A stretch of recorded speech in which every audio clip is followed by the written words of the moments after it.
ముందుగా నినాద పేపర్ తీసుకున్నట్టయితే 21 మంది ఐపీఎస్ల బదిలీ. తెలంగాణ రాష్ట్రంలో 21 మంది ఐపీఎస్ల అధికారులకు స్థానస్థలం కలిగిస్తూ రాష్ట్ర ప్రభుత్వం నిర్ణయం తీసుకుంది. బదిలీ అయిన అధికారులు ఒకరు అడిషనల్ డీజీ, 2 ఐజీపీలు, 2 డిఐజీలు కూడా ఉన్నారట. అయితే సాధారణ బదిలీలో భాగంగా నిన్న 21 మంది ఐపీఎస్లను బదిలీ చేయడం జరిగింది. ఇందులో ఒక అడిషనల్ డీజీ ఉన్నారు, 2 ఐజీపీలు ఉన్నారు, 2 డిఐజీలు కూడా ఉన్నట్టుగా ఒక వార్త కథనం రావడం జరుగుతూ ఉంది. అయితే మహిళల రక్షణకు పటిష్ట చర్యలు.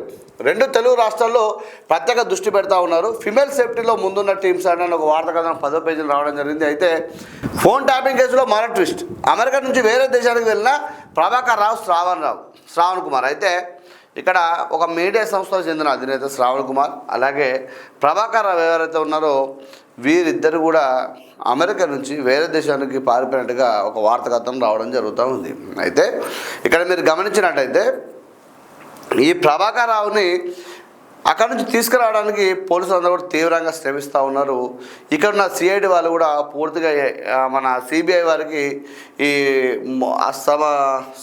దానికి అవసరమైనటువంటి ఆధారాలు కూడా సమర్పించడం జరిగింది. అయితే ఇక్కడ గమనించదగ్గ విషయం ఏంటంటే వీళ్ళు ఏంటంటే రెడ్ కార్నర్ నోటీస్ అనేది ఇవ్వడానికి ప్రిపేర్ అవుతున్న సమయంలో వేరే దేశానికి పోయిండు అని చెప్పి వార్త కథనం వస్తూ ఉంది. సరే, రెడ్ కార్నర్ అనేది ఒక్కసారి ఇష్యూ గిట్ అయినట్టయితే ఏ దేశంలో ఉన్నా పట్టుకొచ్చి ఇక్కడ పడేయడం అయితే జరుగుతూ ఉంటుంది. అయితే అసలు ఎందుకోసం జరుగుతుందంటే ఫోన్ ట్యాపింగ్ కేసు ఏదైతే ఉందో ఈ ఫోన్ ట్యాపింగ్ అనేది అంటే కేసీఆర్ గారి ప్రభుత్వం లోపల ఫోన్ ట్యాపింగ్ జరుగుతూ ఉంది, ఫోన్ ట్యాపింగ్ చేస్తూ ఉన్నారు అని చెప్పి అనేక మంది కూడా మాట్లాడడం జరిగింది. దాని తర్వాత ప్రభుత్వం అధికారం కోల్పోయిన తర్వాత ఈరోజు కాంగ్రెస్ పార్టీ వచ్చిన తర్వాత దీని మీద ప్రత్యేక దృష్టి పెట్టి అసలు ఏం జరిగింది, ఏం కథ అని చెప్పి తీసినప్పుడు అనేక విస్తృతపోయే నిజాలు అనేది ఈరోజు బయటకు రావడం జరుగుతూ ఉంది. అందులో భాగంగా ఎవరైతే అధికారులు ఒక్కొక్క అధికారి పాత్ర అయిందని చెప్పి విచారించినప్పుడు ఒక్కొక్క అధికారి ఒక్కొక్క విధంగా చెప్పడం జరిగింది ఇక్కడ. అయితే మీరు గమనించవచ్చు ఇక్కడ అంటే అప్పుడున్న ప్రభుత్వం ప్రతిపక్ష ఎమ్మెల్యేలదే కాకుండా ప్రతిపక్ష నాయకులదే కాకుండా వారి యొక్క పార్టీ యొక్క నాయకులది కూడా ఇక్కడ ఫోన్ ట్యాపింగ్ అనేది చేసినట్టుగా వార్తా కథనాలు రావడం జరిగింది. అంటే ఒక మనిషితో స్వేచ్ఛగా మాట్లాడుకునే స్వతంత్రం అనేది లేకుండా పోయింది ఇక్కడ. మీరు గమనించవచ్చు మిత్రులారా, ఇప్పుడు పెళ్ళా మొగలు మాట్లాడుకుంటారు, అంటే ఆలు మొగలు మాట్లాడుకున్న విషయాలు కూడా వీళ్ళు అంటే వాళ్ళిద్దరు పర్సనల్ మాట్లాడుకున్న విషయాలు కూడా ఇటువంటి దొంగలు విన్నట్టుగా వార్త కథల్లో వస్తున్నాయి. ఇదేం చేసినారు, ఇప్పుడు నార్మల్గా ప్రతిపక్ష నాయకుడు విన్నాము అంటే అతను ఏం చేస్తూ ఉన్నాడు, ఎటుపోతూ ఉన్నాడు, అతని దినచర్య ఏంది, ఏం కథ, ఏం నడుస్తుందని చెప్పి విన్నాడు.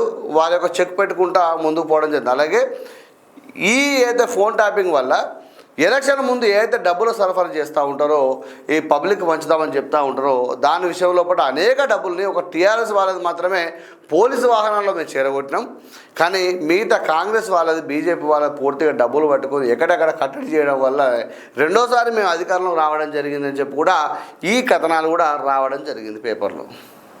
ఏదేమైనా కూడా ఉగంది ఇప్పుడు మనదమైన గగనం ఉంటుంది, అందులో భాగంగా ఇంకో పక్కొంది కూడా విషయాలు ఎన్నుకుంటూ ఏం శునకానందం పొందితే ఏమొచ్చింది. ఈరోజు పోయిండు వేరే దేశంలో దాక్కున్నాడు. ఆ వేరే దేశంలో పోయినప్పుడు రెడ్ కార్నర్ నోటీస్ ఇష్యూ అయినప్పుడు ఏ దేశంలో ఉంటుంది ఏంది తీసుకొస్తారు, వాళ్ళు నిలబడేస్తారు. అప్పుడే సమాధానం చెప్పాల్సిందిగా. ఇదంతా కూడా పూర్తిగా అక్కడ ఉన్న పాత ప్రభుత్వంలోని పెద్దలకు ఇది చుట్టుకునే అవకాశం అయితే కనబడుతూ ఉంది. అయితే వీరిని ఇన్స్పిరేషన్గా తీసుకొని అక్కడ వైఎస్ జగన్ కూడా ఫోన్ ట్యాపింగ్ అవుతూ ఉంది, ఫోన్ ట్యాపింగ్ చేస్తూ ఉన్నారని చెప్పి వైఎస్ జగన్ ప్రభుత్వంలో కూడా ఎమ్మెల్యేలు కూడా బయటకు వచ్చి బహిరంగంగా ప్రెస్ మీట్ పెట్టే సందర్భం కూడా ఉంది. అంటే కేసీఆర్ గారి శిష్యుడైన జగన్ గారు కూడా ఇదే పని చేసినట్టుగా వార్తా కథనాలు వచ్చినాయి. ఇక అక్కడ ఇంకా తోడుకోలేదు, ఇక్కడ తోడుకొని పెరిగాయి మొత్తం బయటకు వచ్చే విధంగా కనబడుతూ ఉన్నది. మహిళల ఆర్థికాభివృద్ధి ప్రత్యేక చర్యలు, మహిళలను వ్యాపారాలు చేసేందుకు ప్రణాళికలు, మహిళలందరికీ మహిళా దినోత్సవ శుభాకాంక్షలు అని చెప్పి మంత్రి సీతక్క గారు చెప్తా ఉన్నారు. ఏదైతే ఉందో మహిళల ఆర్థికాభివృద్ధికి ప్రత్యేక చర్యలు తీసుకుంటామని చెప్పి ఆ సీతక్క గారు చెప్తా ఉన్నారు. ఉమ్మడి రాష్ట్రంలో చూసిన కష్టాలు మొదలు మండు టెండర్ రాకముందే నీటి కష్టాలు, మంచినీటి కష్టాలు తీర్చడంలో కాంగ్రెస్ విఫలమైందని మాజీ మంత్రి హరీష్ రావు గారు మాట్లాడుతూ ఉన్నారు. ఏదైతే ఉమ్మడి రాష్ట్రంలో కూడా నీళ్ళ కోసం ఏదైతే నీళ్ళ కోసం కొట్లాడినామో ఆ నీళ్ళ కష్టాలు ఇప్పుడు మొదలవుతూ ఉన్నాయి. ఎండాకాలం రాకముందే ఆ తాగునీటికి ఇబ్బంది అవుతూ ఉంది. ఆ మంచినీటి కష్టాలు తీర్చడంలో కాంగ్రెస్ విఫలమైంది. ఇంక ఎండాకాలం స్టార్ట్ కాలే ఇప్పుడే ఇబ్బందులు అవుతున్నాయి.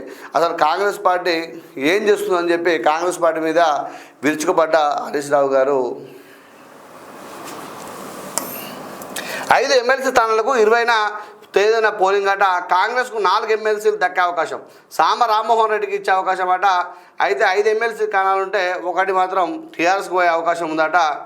ఇందులో 4 ఎమ్మెల్సీ స్థానాలకు కూడా గెలిచే అవకాశం ఉందట. ఇందులో ఎమ్మెల్సీ రేసులో ఎవరెవరు ఉన్నారంటే జీవన్ రెడ్డి, జగ్గారెడ్డి, వేం నరేందర్ రెడ్డి, సామ రామ్మోహన్ రెడ్డి, జట్టి కుసుమకుమార్, కుమార్ రావు, హరహర వేణుగోపాలరావు, అంజన్ కుమార్ యాదవ్, చరణ్ కౌశిక్, సునీతారావు, సరిత యాదవ్ పేర్లు వినిపిస్తున్నాయి. ఇక్కడ మీరు గమనించినట్టయితే మిత్రులారా 2 విషయాలు మీకు చెప్పదలుచుకున్నాను. జీవన్ రెడ్డి గారు ఎమ్మెల్యేగా పోటీ చేసి ఓడిపోవడం జరిగింది. ఇంతకుముందు పట్టభద్రుల ఎమ్మెల్సీలో అక్కడ ఎమ్మెల్యే ఓడిపోయి పట్టభద్రుల ఎమ్మెల్సీలో ఎన్నికల్లో గెలవడం జరిగింది. తర్వాత మళ్ళీ ఎమ్మెల్యే ఎలక్షన్ మొన్న ఓడిపోవడం జరిగింది. ఇప్పుడు పట్టభద్రుల ఎమ్మెల్సీ ఎన్నికలలో వారు పోటీ చేయలేదు. ఇప్పుడు ఉన్న ప్రభుత్వం ఇచ్చే ఎమ్మెల్సీ కోసం వారు వేచి చూస్తూ ఉన్నారు. ఒకటి అయితే జగ్గారెడ్డి గారు వారు ఎమ్మెల్యేగా పోటీ చేయడం జరిగింది, ఓడిపోవడం జరిగింది. వారి యొక్క సతీమణైన నిర్మలమ్మకు అక్కడ చైర్మన్ పదవి కూడా ఇక్కడ కట్టబెట్టడం జరిగింది. అయితే మొన్న ప్రెస్ మీట్ మాట్లాడుతూ నాకు అసలు ఎవరికి వద్దు, వేరే అతనికి ఇవ్వండి, నాకు ఒక చైర్మన్ వచ్చింది కదా, నాకు తృప్తిగానే ఉంది, వేరే వాళ్ళకి ఇవ్వమని చెప్పడం జరిగింది. అయితే ఇక్కడ గమనించవచ్చు మిత్రులారా, ఇందులో అందరి పేరు రాసినారు కానీ మన అద్దంకి దయాకర్ పేరు రాయలేదు. వాస్తవానికి మొదటిసారే రాజ్యసభ సీట్లు వచ్చినప్పుడు కానీ వేరే ఎమ్మెల్సీ స్థానంలో వచ్చినప్పుడు కానీ అద్దంకి దయాకర్కి వస్తుందని చెప్పి చాలామంది మాట్లాడుకోవడం జరిగింది. అద్దంకి దయాకరు పార్టీ కోసము 10 సంవత్సరాల పార్టీ కోసం అంటే అంతకుముందు పార్టీ సీనియర్ అయినా కూడా నేను 10 సంవత్సరాల కాలం గురించి చెప్తా ఉన్నాను. ఈ 10 సంవత్సరాల కాలం లోపల అనేక సందర్భాల్లో ప్రభుత్వం మీద విరుచుకబడి అక్కడో ఇక్కడో మంచి వాయిస్ ఇచ్చుకుంటూ కొట్లాడిన వ్యక్తి అద్దంకి దయాకరు. ఇక సోషల్ మీడియాలో అంటే సామ రామ్మోహన్ ఉన్నాడు. అయితే సామ రామ్మోహన్ రెడ్డి ఒకటి ఇస్తానని చెప్పి వార్త కథనం వస్తూ ఉంది. తర్వాత ఈ అద్దంకి దయాకర్కి ఇవ్వాలని చెప్పి చాలామంది కూడా మాట్లాడుతారు. అయితే అద్దంకి దయాకర్ చేసిన తప్పైంది అంటే నల్గొండ రెడ్లను తిట్టడం. ఆ నల్గొండ రెడ్లను తిట్టినందుకే ఈరోజు అతనికి ఏ పదవి వస్తుందని చెప్పి చాలామంది ప్రజలు కూడా మాట్లాడుతూ ఉన్నారు, నిశ్చితంగా గమనిస్తూ ఉన్నారు. అయితే ఏదేమైనా కూడా రేవంత్ రెడ్డి ఒక మాట మాట్లాడుతూ ఏమంటే అక్కడ 2 సీట్లు ఉంటే ఒక 2 కుర్చీలు ఉంటే నాకన్నా ముందుగా 2 ఖాళీలు ఉంటే ముందుగా భర్తీ చేసేది అద్దంకి దయాకర్ అని చెప్పి ప్రెస్ మీట్లో చెప్పడం జరిగింది. ఎలక్షన్ అయిన సందర్భంలో అనేక సందర్భాల్లో సీఎం రేవంత్ రెడ్డి గారు చెప్పడం జరిగింది. కానీ ఇక్కడ జరిగిన విషయం ఏంటంటే రాను వెనుకకు పోతూ ఉంది. అద్దంకి దయాకర్ పదవి లేకుండా పోతూ ఉంది. అలాగే ఇక్కడ వేం నరేందర్ రెడ్డి ప్రభుత్వ సలహాదారుగా ఉన్నారు. అయితే సీఎంకు అత్యంత సన్నిహితుడు కాబట్టి ఆయనకు కూడా ఇస్తారని చెప్పే అవకాశం కూడా కనబడతా ఉన్నది ఇక్కడ. అయితే అంజన్ కుమార్ యాదవ్ కూడా ఏమంటారంటే నాకు కూడా పదవి కావాలంట. అంజన్ కుమార్ యాదవ్ వాళ్ళ ఆ కొడుకు రాజ్యసభ సీట్ ఇవ్వడం జరిగింది. ఆ రాజ్యసభ సీట్ ఇచ్చినప్పుడు మళ్ళీ ఇతను ఏమంటున్నాడు, మా కొడుకు ఇస్తే ఉంది, నాకు ఇస్తే తప్పే ఉంది. ఈ ప్రభుత్వంలో కూడా అనేక మంది అంటే దేశంలో కూడా నాయకుల పేరు చెప్తూ వాళ్ళ కొడుకు ఇచ్చినారు, ఆయనకి ఇచ్చినారు, చాలామందికి ఇచ్చినారు, నాకు ఇస్తే తప్పేది, నేను కొట్లాడ తప్పేది నాకంటే ముషిరాబాద్ లోపల వారు పోటీ చేసిన సందర్భంలో కూడా వారు డిపాజిట్ కూడా రాలేకపోయినది మొన్న. కాబట్టి ఇప్పుడు మళ్ళీ వేరే వాళ్ళకి ఇస్తే బాగుంటుంది. ఎమ్మెల్యే పోటీ చేసిన వాళ్ళకే ఇచ్చేంటే ఇప్పుడు కాంగ్రెస్ పార్టీ 10 సంవత్సరాలు అధికారంలో లేదు. అనేక మంది వాళ్ళ రక్తాన్ని దారబోయడం అంటే అనేక మంది కష్టపడడం జరిగింది. కాంగ్రెస్ పార్టీ కోసం జైలుకు పోవడం జరిగింది. అలాంటి వారు కేసులు పెట్టించుకోవడం జరిగింది. అలాంటి వారి మీద దృష్టి పెట్టి అటువంటి వాళ్ళకు ఎమ్మెల్సీ పదవి ఇవ్వాలి. కానీ ఎమ్మెల్యేలు ఓడిపోయిన వాళ్ళకి మళ్ళీ ఎమ్మెల్సీ పదవులు ఇచ్చేయంటే ఏం కథ, ఏం కారణం కాదని చెప్పి చాలామంది కూడా ప్రజలు మాట్లాడుకుంటూ ఉన్నారు. కాంగ్రెస్ పార్టీలో అనేక మంది అవకాశవాదులు ఉంటారు, ఆశావాదులు ఉంటారు, చాలామంది కష్టపడే వాళ్ళు ఉంటారు, కష్టం లేకున్నా కూడా పైరవులతో వచ్చేవాళ్ళు కూడా చాలామంది ఉంటారు. కాబట్టి దీన్ని దృష్టిలో పెట్టుకొని అనేక మందికి కాకుండా ఎవరైతే కష్టపడ్డారో కొంతమంది ఎవరైతే ఉన్నారో 2-3 బాగా కష్టపడ్డ వారికి. అలాగే ఇంకొక విషయం తీసుకోవాలి, ఇక్కడ బీసీ ఉద్యమం ఉన్నది. ఇక్కడ చాలామంది బీసీల డిమాండ్ ఏంటంటే ఇక్కడ సగం అంటే 4 సీట్లలో 2 సీట్లు ఖచ్చితంగా బీసీలకే ఇవ్వాలి. మీరు ఇలా బీసీ ఉద్యమాన్ని తాకట్టు పెట్టినారు, బీసీ యొక్క కులగణన తప్పని చెప్పి చాలామంది మాట్లాడిన సందర్భం లోపల ఇవాళ 42% ఏదైతే ఉందో ఇస్తామని చెప్పినప్పుడు ఎమ్మెల్సీ ఏవైతే ఖాళీ అయిన ఎమ్మెల్సీ స్థానాల నుంచే మనం మొదలు పెడదాం, మీకు బీసీల మీద ఎంత చిత్తశుద్ధి ఉందో మనం చూద్దామని చెప్పి ఈరోజు ఇక్కడ మాట్లాడిన సందర్భం కూడా ఇక్కడ కనబడతా ఉంది. మీరు గమనించవచ్చు మిత్రులారా. త్వరలోనే హామీలు పూర్తి చేస్తాం, అర్హులకు రేషన్ కార్డులు ఇస్తామని చెప్పి మంత్రి పొంగులేటి శ్రీనివాసరెడ్డి గారు మాట్లాడుతూ ఉన్నారు. ఆ ఎన్టీపీసీలో ఇంటి దొంగలు బూడిద బుక్కుతున్న అధికారులు, ఏసీబీని ముందుంచి ఏబీసీని ముందుంచి భారీ దందా, టెండర్లు పొందిన ఏజెన్సీలకు సున్నమాట, సంస్థ ఖజానాకు 20 కోట్ల నష్టమాట.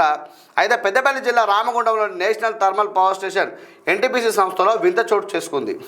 ఇంటి దొంగలను ఈశ్వరుడైన పట్టలేడు అనేదానికి ఈ సంస్థ కింది స్థాయి అధికారులు ఉదాహరణగా నిలిచారు.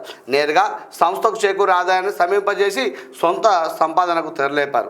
అధికారికంగా అప్పజెప్పిన టెండర్ల ఆపరేషన్ సైతం నిలిపివేయించి దళాల ద్వారా సొంత దుకాణం తెరిచారు. ఇంకా చెప్పాలంటే ఉచితంగా లభించే బూడిదకు 4 నుంచి 9,000 వరకు స్పెషల్ సుంకం వేసి కోట్ల రూపాయలు జేబులు నింపుకుంటున్నారు. వినడానికి ఇది వింతలా ఉన్నా వెళ్ళి చూస్తే అక్షరాల నిజమనే తేలుతా ఉంది. అయితే ఇక్కడ గమనించాల్సిన మిత్రులారా, ఎన్టీపీసీలోట ఏం జరుగుతుందంటే బూడిద బుక్కుతున్న అధికారి ఏం చేస్తున్నాడంటే ఏబీసీ అనే ఒక 3 వ్యక్తుల్ని ఒక లైన్గా పెట్టుకొని ఈ దందా అనేది సృష్టించడం జరిగింది. అయితే ఇక్కడ ఏమంటున్నాడా అంటే ఉచితంగా ఇవ్వాల్సిన బూడిదని 4,000 నుంచి 9,000 రూపాయలు తీసుకుంటూ ఇక్కడ ఏదైతే టెండర్ పడినా కొంతమంది ఏదైతే వ్యక్తులను వాళ్ళందరూ కూడా ఇబ్బంది పెడుతూ వీళ్ళది ఒక సామ్రాజ్యాన్ని సృష్టించుకొని ఎన్టీపీసీ మీద బూడిద మీద అనేక రకాలుగా రోజుకొక వార్తా కథనం వస్తూ ఉంది.